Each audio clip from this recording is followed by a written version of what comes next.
Good afternoon. I'm Keith Fitzgerald, Chief Investment Strategist for Money Map Press, and I'm here today with Senior Editor Sean Broderick of Weiss Ratings and also an acknowledged metals expert. Now, I've got a good question for him. See what you think. There are a lot of folks, ironically enough, still do not believe metals are real. Make your case as the counter on that. Metals are the only real thing. I mean, when you get down to it, because history has shown us over the course of time, every fiat currency goes to zero.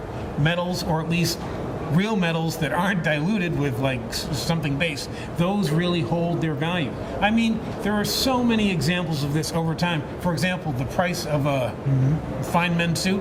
Back in the old days, hundreds of years ago, one gold coin could buy you a nice men's suit. Nowadays, one gold coin can still buy you a men's suit. So that is something that holds its value over time. Whereas, I mean, everything else inflates when you look at, say, the cost of your kid's college tuition, when you look at healthcare costs, stuff like that.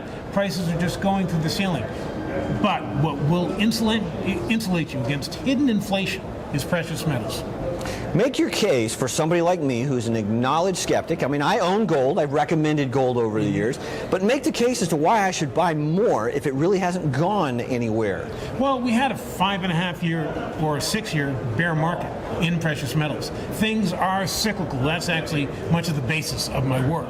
And so it's time for that cycle to move around again. And then, I mean, when you look at what the central banks of the world are doing, they are electronically printing more and more money.